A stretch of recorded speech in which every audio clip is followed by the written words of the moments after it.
Good morning, YouTube. Today I have a Tomberlin Emerge 500 LE golf cart. This is a 2010 version, and today I'm going to do some maintenance on this golf cart. Before you start any project, you always should go and check out what documentation's out there. So if you go to the TomberlinUSA.com website, under there's the University tab. When you click on it, this login screen shows up. So you can create an account. Not too long ago, you didn't have to create an account. So I've downloaded all my documents before accounts were required. The two files that I downloaded was the service manual, and the service manual is great. It pretty much anything you want to service on the golf cart, it's all in here. Just everything you can think of is all in this document. And it's really high quality with good instructions. Hope this I'm just showing you a couple of pages just as an example. Another fun document is their assembly documents. It looks like it's like color pictures when it comes in a box in a crate, disassembling it and assembling each part. Very fun document to look at as well too, so I do encourage you to download both of those two documents. For this video's purpose, I am going to change the rear gear oil, differential oil, axle oil. So to get to it, we need to remove this panel.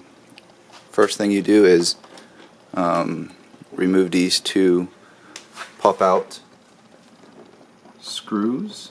And after this mid part pop out, then you can pop out this next part right there. I find it actually easy to go underneath it. Yep, go underneath and push it out with your hand like that. And it'll come right out. After you're done with the bottom two, then you need to remove the top two right here. Now for these, I use a utility knife. I slice under it and then I pop it out. These are pretty easy to remove. And after you're done with that, you lift this upwards and then you pull it out. It will feel tight, but just give it a good old tug and it will come out without breaking anything. So here is the motor, and if you need to do any maintenance on the motor, you can work on it right there. First nuts that we have to remove is this nut right here. You should clean it up. You don't want any debris to fall in the gearbox. And socket you use is 11/16. I have a swivel right here. Again, we need to loosen that up. So I'm going to put socket in.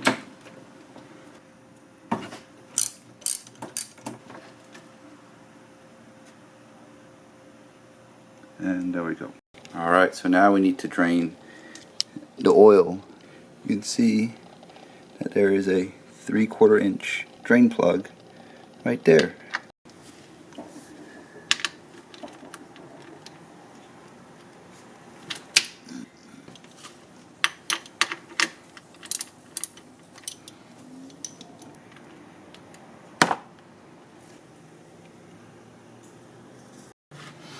So after it's completely drained, now put the bolt back on.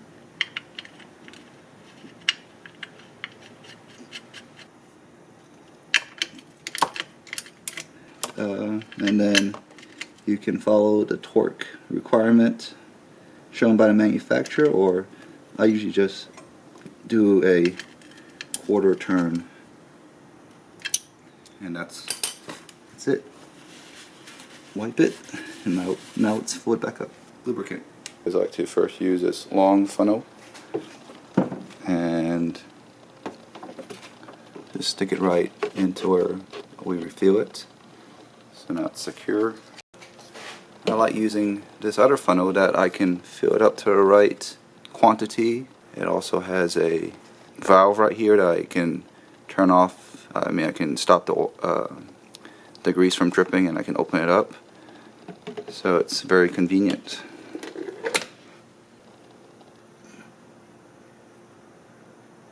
Alright, I have 800, and as I said before, I can open it up. Now it's draining. Alright, now I'm going to close it off and then add 300. Alright, open up the valve.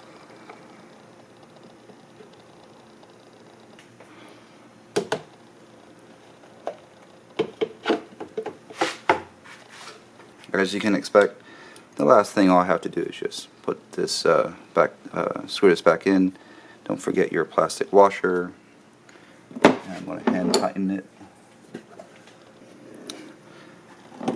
And once again,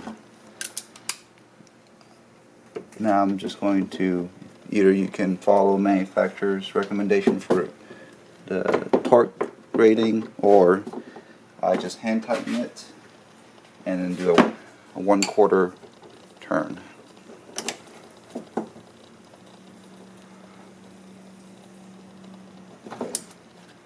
That's all it takes. There are some plastic anchors at these locations. After you pop them out, you have to lift this upward and then pull it out. Now you see the motor control and the motor itself. And right here has a seat belt. I removed the nut and bolt for both of them, so we'll just take them out. I'm going to remove the motor control cover.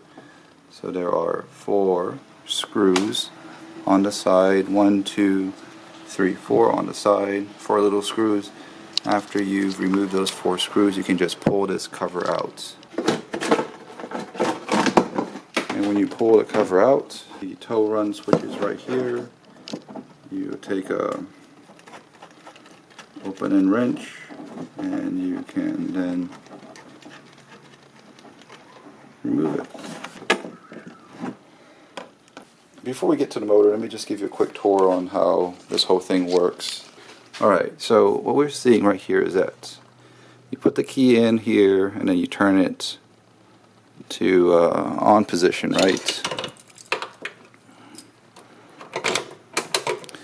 We have hazard light, headlight, forward and backward switch right there. There's your speedometer right there. On your foot pedal, there's actually a switch underneath. If the switch is being pressed, then it sends a signal to the motor to kill the motor. This is your throttle. Under the throttle has a Hall effect sensor. Depending on how much the rod goes into the induction coil, it creates the amount of current, and the motor will then know how fast to go. Here's your handbrake. Your handbrake also has a switch. If the switch is engaged, that means if you pull the handbrake, then it also tells the motor not to run, because again, you have the handbrake on. Right now that handbrake is set to permanently on because of some minor issues. Alright, so let's pull the seat back. What are we seeing right here? What we see right here are 6 8-volt batteries. So 6 times 8 is 48. So here are your 2 terminals. Now your 2 terminals, 48 volts, goes to 3 things. First, it goes to your charger. This charger charges your 48 volts battery right there. You can see a plug to plug into the wall outlets, and right here it will show that when it gets power to the charger, when it's charging and when it's full. And as it's charging, getting full, it'll go from the highest number of markings to 1, and then fully charge. Alright, so that's your charger right there. The next thing right behind the batteries, this silver box right here. That's your voltage converter for your headlights, your first dashboard and everything like that. It converts to 48 volts either to 12 volts or 24 volts. I think for this one it's to 24 volts. This right here is your speed control. It sends out a pulse width module, PWM, from 0 duty cycle to 100% duty cycle, and it takes the throttle position, converts that into how fast you want to step on the gas, and what happened is, let's see if we can have a better view, is that your battery voltage, main voltage, comes down this bar right here. There's a 400 amp fuse on top. We'll see it in a second, but the main voltage comes in here and sits at this contactor. These two little leads right here are being controlled by this motor control. If the motor control says we need power for the batteries, it will send 48 volts here, and then it will short this contact right here. Once this contact is short, you can see that the power then goes to B+, which is that means that that's where the battery goes straight to. So you can imagine this wire going straight from the battery to that terminal. This is motor negative, so this sets how much the motor is receiving when it comes to the pulse width module. So if you hook up a oscilloscope at between either motor negative to B plus or motor negative to B minus, you'll see the duty cycle, and then finally you'll see B minus. So that goes back to the battery terminal. So if you follow the cable down there, it will end up at battery negative. Okay, and you'll see F1 and F2. F1 and F2, these are to control. These go to your motor to help control if the motor goes forward or backwards. And then you have 3 connections right here. This one right here basically has connections to the different switches, like your brake, your handbrake, and so forth, and your throttle. Takes in what state your car is operated at. This one right here is for the speed sensor that's next to your motor. Okay, so let's look at the back. As I said before, your power comes in, goes through this 400 amp fuse, and then goes to the contactor down there. Next to it has the same thing, but this is for your 24 or 12 volt voltage. Now, since we have all of that explained, let's start troubleshooting and diagnosing the motor and see what's going on with the motor. Thanks for watching, and you all have a good day.